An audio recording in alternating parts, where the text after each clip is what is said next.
अभंग 10वा.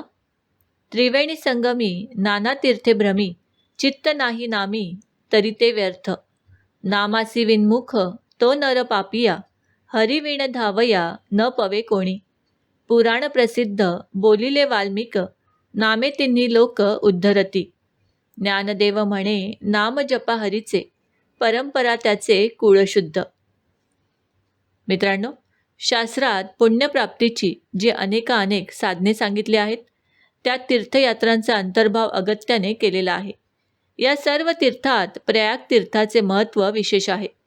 गंगा, यमुना आणि सरस्वती या 3 तीर्थस्थानी असणाऱ्या नद्यांचा संगम प्रयाग क्षेत्री आहे.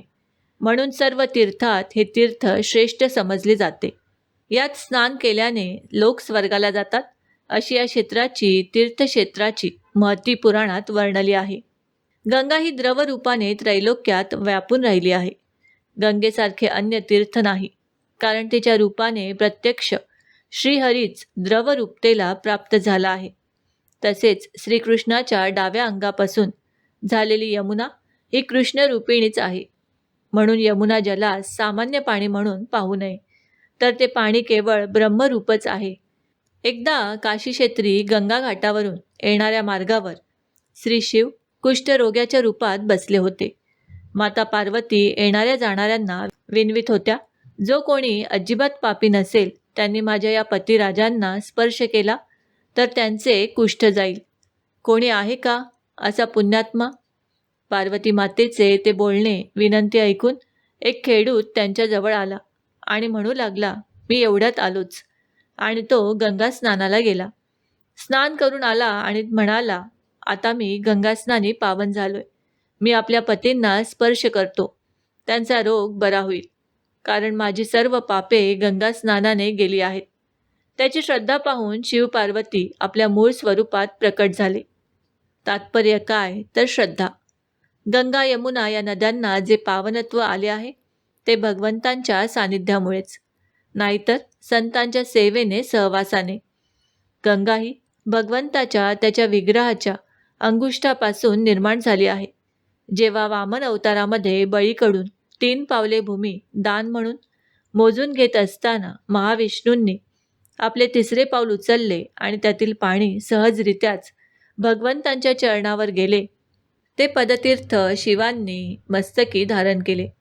संत महात्मे नामधारक संत तीर्थयात्रा करण्याच्या निमित्ताने या गंगे यमुनेसारख्याच तीर्थांनाच पवित्र करतात. अशा संतांना नामस्मरणाशिवाय अन्य साधनांची काय गरज? तेच संत की एका भगवत नामाखेरीज अन्य काही जाणत नाहीत. निळोबाराय म्हणतात, नेणती काही टाणाटोणा, नामस्मरणा वाचुनी.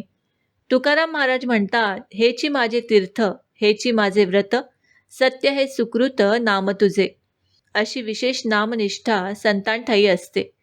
पण जे सामान्य नामनिष्ठ असतात ते नामाबरोबरच इतरही तीर्थादी साधनांवर विश्वास ठेवतात. भगवंतांनी तीर्थाच्या ठिकाणी सत्वगुणाचा उत्कर्ष करण्याचे सामर्थ्य ठेवले आहे. अशा तीर्थात स्नान, दान इत्यादींनी पाप नाहीसे होऊन सत्वगुण वाढतो, हे खरे. पण हरिनामस्मरणपूर्वक ते केले तरच, अन्यथा ते व्यर्थ होय. कारण तीर्थांना सामर्थ्य दिले ते भगवंतांनी. पापी लोकांच्या स्नानादिकांनी जेव्हा तीर्थेही पापयुक्त बनतात, तेव्हा ती भगवत स्मरण करणारे साधू केव्हा येऊन आपल्यात स्नान करून आपल्याला पवित्र करतील याची वाट पाहत असतात. संत तीर्थात स्नान करतात तेव्हा संत नव्हे तर तीर्थे पवित्र होतात. हरिनाम स्मरणाचे हे महत्त्व आहे. केवळ तीर्थाटनच नव्हे तर कोणतेही वैदिक पौराणिक कर्मसुद्धा स्मरणाने पूर्णतेला जाते. मग त्यात काही कारणाने अपूर्णता राहिली तरीही हरिनामा वाचून तीर्थादी प्रायचित्ताने अनंत जन्मातील अनंत पापे नाहीशी होऊ शकत नाहीत. सर्व देवता कर्माप्रमाणे फळे देतात आणि त्यामुळे जन्ममरणाच्या चक्रातून कधीच मुक्तता होऊ शकत नाही. पण श्रीहरीचे नाव कर्माचे निर्दालन करून सद्गती देणारे व संसार बंधनातून सोडविणारे आहे. तीर्थयात्रेतून भक्तिभावना दृढ करण्याचे, प्रवाही करण्याचे व स्वभावदोष थोडेसे तरी घालवण्याचे अमोघ साधन आहे. यात्रेमध्ये यात्रिकाने सर्व भार ईश्वरावरच सोपवलेला असतो. भगवंतांचे नाम घेत ऊन, थंडी, वारा, पाऊस सहन करीत आत्मविश्वासाने, श्रद्धेने, मोठ्या मनोधैर्याने तो वाटचाल करीत असतो. तीर्थयात्रेत त्याला कदाचित साधू संतांच्या भेटीचाही योग येतो.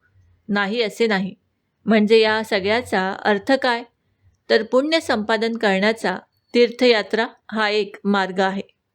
पण ज्याची मुळातच देवावर श्रद्धा नाही, थोडा विरंगुळा म्हणून, घरकामातून अगर नोकरी धंद्यातून काही दिवस सुटका म्हणून, सहलीला गेल्याप्रमाणे LTA सारखी सुविधा मिळते म्हणून यात्रा कंपनीतून हिंडण्यासाठी जे बाहेर पडतात, त्यांची ती काही यात्रा नव्हे, तर भ्रमण असते, भटकणे असते. ज्ञानराज अशांना या अभंगात नाना तीर्थे भ्रमी असे म्हणतात. का? कारण चित्त नाही नामी, म्हणून ते व्यर्थ. भ्रमणच असल्याने पापशालन करण्याची, पुण्यगाठीस जोडण्याची व अखंडपणे हरिस्मरणात राहण्याची अमूल्य संधी त्यांनी अगदी व्यर्थ दवडलेली असते. कुठे काय नवीन मिळते पाहायला, खायला, बघायला, इकडेच त्यांची दृष्टी. भगवंताचा आठव ज्या तीर्थयात्रेत होत नाही, फारसा होत नाही, नाही होतच नाही, ती यात्रा नव्हे, ते निव्वळ भटकणे. असे भटकणे व्यर्थ. तीर्थादिकांच्या ठिकाणी मनात श्रद्धा असेल तरच पापशालन होते. पण मनात श्रद्धा नसताना केलेले हरिस्मरण पापशालन करते. व नामस्मरणाचा अभ्यास वाढविल्याने पापच काय पण पाप वासनाच नाहीशा होतात. नामस्मरणासह तीर्थाटन केले तरच ते तीर्थाटन चित्तशोधक होते. भगवत स्मरणारहित कितीही तीर्थाटने केली तरी चित्तशुद्धी होऊन भगवंतांची प्राप्ती होणे अगदी सुतरामही शक्य नाही.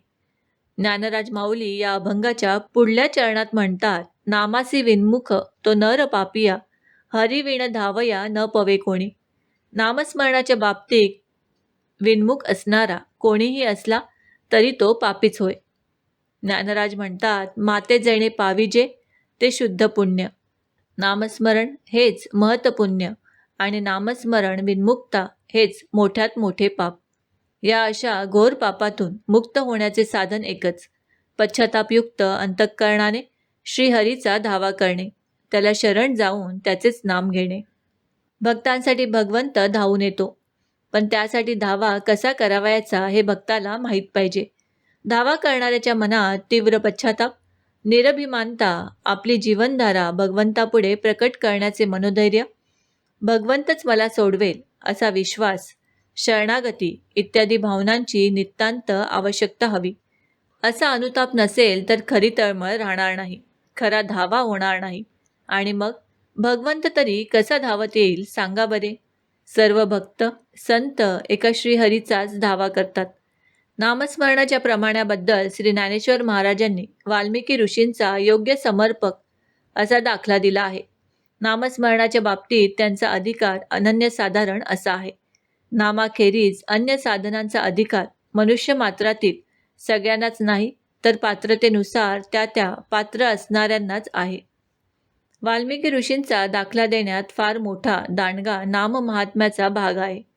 एकेकाळचा केवळ पातकांची राशी असणारा वाल्या नारदांनी नाम दिले खरे, पण प्रामाणिकपणे वाल्याने सांगितले, मला राम म्हणणे जमणार नाही, धरा मारा हेच माझ्या इंद्रियांना वळण आहे. नारदांनी सांगितलं, काही हरकत नाही, मरा मरा म्हण, आणि तो पण असंच म्हणत राहिला. परिणाम काय झाला? वाल्याचा वाल्मिकी झाला.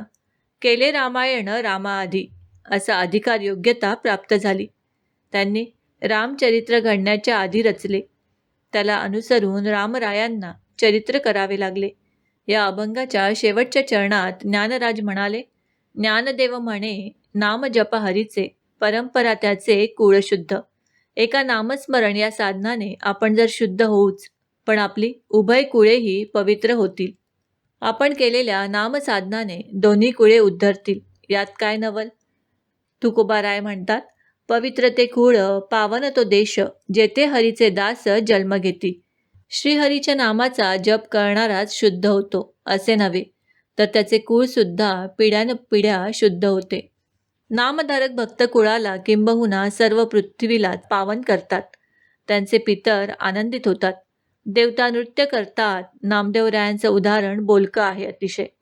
नामदेव कीर्तन करी, पुढे उभा नाचे पांडुरंग. किती नाचावं ना देवाने. तर नाचता नाचता देवाचा गळला पितांबर. या नामधारकांच्यामुळे पृथ्वी सनात होते. पितरांसाठी शास्त्रांनी श्राद्ध, पक्ष दान करण्यास सांगितले आहे. त्याने पितरांची साधारण तृप्ती होते. नाही असं नाही, पण पूर्णतया नाही. पण त्या कुळात एखादा नामधारक निघाला तर सर्वांचाच उद्धार, विश्वाचे कल्याण. एवढे सामर्थ्य नामाशिवाय अन्य कशातच नाही. म्हणूनच माऊलीचा आग्रह आहे की हरिमुखे म्हणा, हरिमुखे म्हणा. मित्रांनो, आम्ही अपेक्षा करतो की आम्ही सांगितलेल्या माहितीचा तुम्हाला सर्वतोपरी लाभ होईल. माहिती आवडली असल्यास ही माहिती तुम्ही मित्रपरिवाराबरोबर शेअर करा. आणि अजूनही जर तुम्ही दिव्य संस्कृती या चॅनलला सबस्क्राईब केलं नसेल तर आमचे नवनवीन व्हिडिओ पाहण्यासाठी चॅनलला आजच सबस्क्राईब करा. धन्यवाद.